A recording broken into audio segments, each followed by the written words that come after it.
વિદ્યાર્થી મિત્રો, ધોરણ 12 વિષય છે એકાઉન્ટ, ચેપ્ટર 4 ભાગીદારીનું પુનર્ગઠન આપણે ચાલે છે.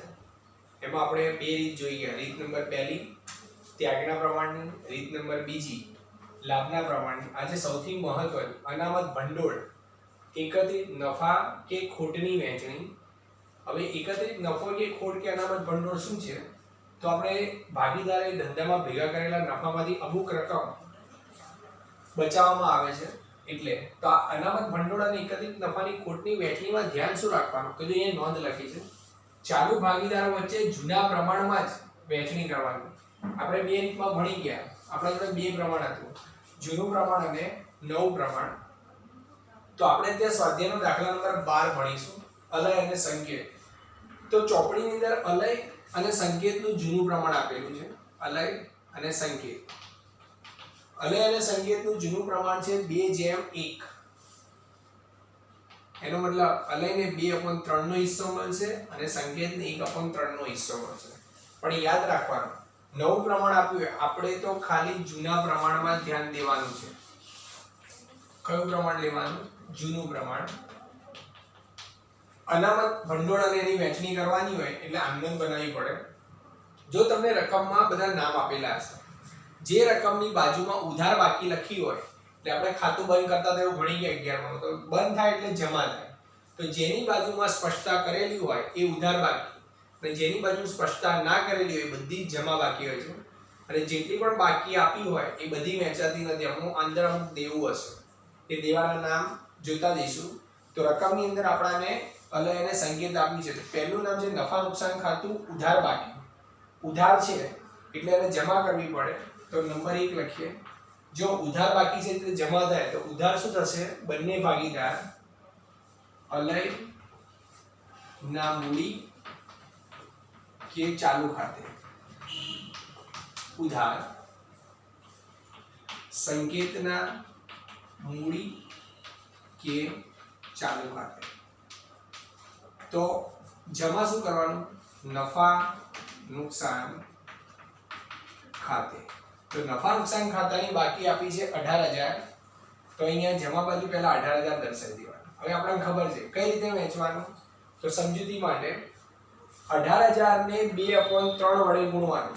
એટલે આવી રીતે 18,000 ગુણ્યા 2/3. તો અહીંયા તમારો જવાબ 12,000 આવશે.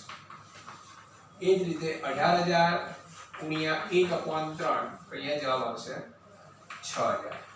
હવે આપણે જાણીએ છીએ આની બાજે લખવી પડે. બાજે એટલે ટૂંકમાં સમજૂતી. તો અહીંયા લખી દેવાનું, નફા નુકસાન ખાતાની ઉધાર બાકી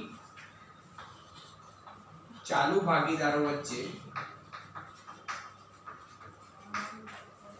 જૂના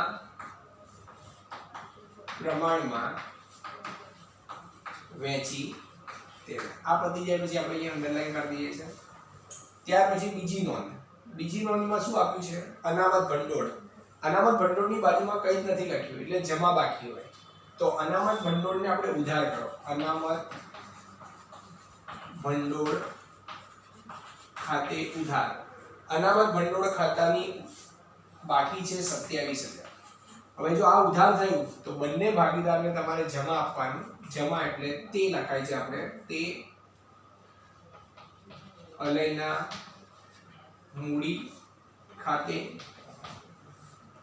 તે સંકેતના મૂડી ખાતે. આ જ રીતે વહેંચણી કરવાની. 27,000 ગુણ્યા 2/3. તો અહીંયા આવશે આપણો જવાબ 18,000. 27,000 ગુણ્યા 1/3 એટલે જવાબ આવશે અહીંયા 9,000. તો ઉપર બાજુ શું દર્શાવી હતી આપણે જોઈ લઈએ. અહીંયા નફા નુકસાન ખાતાની ઉધાર હતી તો અહીંયા લખવાનું અનામત ભંડોળની જમા બાકી ચાલુ ભાગીદારો વચ્ચે વહેંચી તેના. આ પતી જાય એટલે આગળ ત્રીજા નંબરનો મુદ્દો આપણો જે સૌથી મહત્વનો છે. ત્રીજા નંબરમાં યાદ રાખવાનું, અહીંયા તમને એક નામ આપ્યું છે કારીગર નફા ભાગ ભંડોળ. તો કારીગર નફા ભાગ ભંડોળ વહેંચાતું નથી.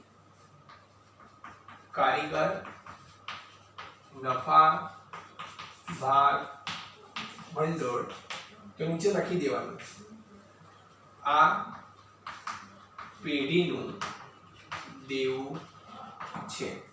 આ યાદ રાખવાનું. નંબર 4 છેલ્લો મુદ્દો આપણાને કારીગર અકસ્માત વળતર ભંડોળ આપ્યું છે.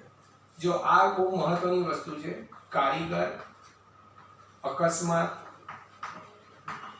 વળતર ભંડોળ ખાતે આની બાજુમાં પણ કંઈ નથી લખ્યું એટલે જમા બાકી છે. પણ તમને કારીગર અકસ્માત વળતર ભંડોળની અંદર રકમની અંદર એક હવાલો આપ્યો છે. આ બધી અનામતોમાંથી અમુક હવાલા હોય તો બાદ કરવા પડે. તો કારીગર અકસ્માત વળતર ભંડોળ પહેલાની આમનોંધ બનાવી દઈએ. જો આ ઉધાર થાય તો જમા શું કરવાનું? તે અલયના મૂડી કે ચાલુ ખાતે, તે સંકેતના